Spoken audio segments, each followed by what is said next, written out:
Welcome to 5-Minute BookSum, where we summarize your favorite books in 5 minutes so you don't have to read the whole thing. Please don't forget to like and subscribe for more book summaries. Today we will be summarizing 2023 new release and bestseller Spare by Prince Harry of United Kingdom. Spare is Prince Harry's highly anticipated memoir, which offers unprecedented insight into life as a royal. The author is Prince Harry, the Duke of Sussex, is a member of the British royal family.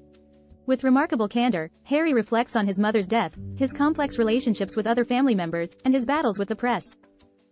There are several main overarching key ideas that Harry tried to express through his writings. Let's dig into each of those. Prince Harry, the second son of Prince Charles and Princess Diana, was referred to as the Spare, as his older brother, William, was the heir to the throne. Harry accepted his role in the family, but he reflects on how abnormal his life has been as an adult. Harry's relationship with his father, Charles, is not a typical father-son relationship. Charles is not just Harry's father, but also his boss and his banker. Although there were some normal and loving moments between them, Harry recalls his father being a distant parent who found communicating difficult.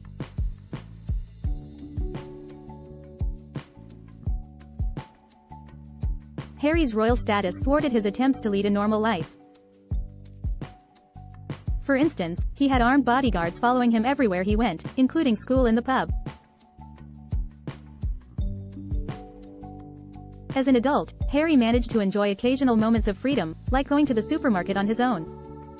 But each outing was planned like a military operation, with him going in disguise to throw off the press. Lack of freedom and privacy have been recurring issues in Harry's life, but nothing has impacted him quite like the events of that night in August 1997 when Princess Diana died. Key idea 2. Harry was only 12 years old when his father told him that his mother, Princess Diana, had died in a car crash.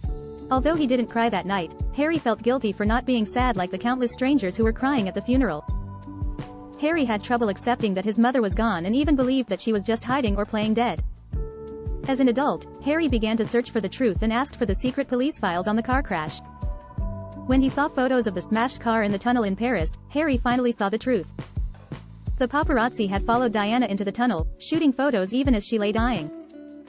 This realization filled Harry with rage and hatred towards the paparazzi who had harassed his mother. It wasn't until Harry visited the tunnel in Paris himself that he finally accepted that his mother was gone. However, this realization led to a new phase of pain, and for years, Harry struggled with his mental health. But therapy was a turning point for Harry. During one session, he brought his mother's favorite perfume with him, and when he opened the bottle, memories of her flooded back.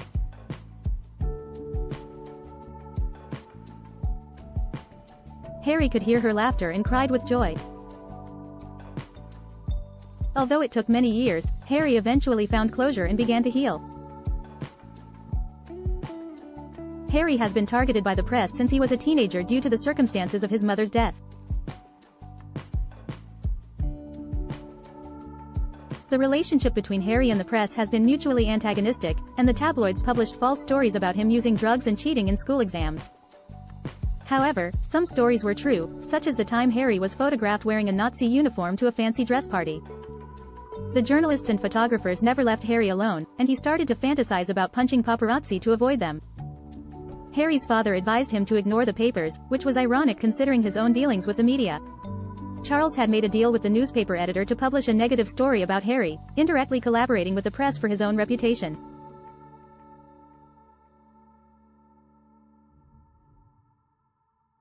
This incident was a warning sign of things to come. Harry's girlfriends faced paparazzi harassment too. His girlfriends found it difficult to cope with constant stalking and harassment by the press. For example, his ex-girlfriend Chelsea once found a tracking device on her car, which made her question if she could handle a lifetime of being stalked. This situation led to their breakup. Harry wanted to be in a relationship and have a family one day, but he understood that it was too much to ask of a partner. Things got worse when Harry started dating American actress Meghan Markle in 2016. The press portrayed Meghan's family as gangsters, and there were racist comments about her background and race. The press harassment was relentless, with journalists camping outside Meghan's house and following her everywhere. One time, Meghan called Harry in tears while being chased by 5 cars. She was convinced she was going to crash, and Harry felt helpless. Meghan even had suicidal thoughts due to the constant harassment. Despite this, Harry and Meghan attended a Royal Albert Hall event in London, and Meghan was blamed as always when they arrived late. Inside, Meghan let her tears flow. In this story, we see that Harry was disappointed by the lack of support from his family. When Meghan's private letter was published, Harry decided to sue the newspaper to protect her. However, his father and brother tried to talk him out of it. Harry and Meghan sued anyway. Harry believed that the family should have protected them from the hateful articles and insults, but they didn't say a word.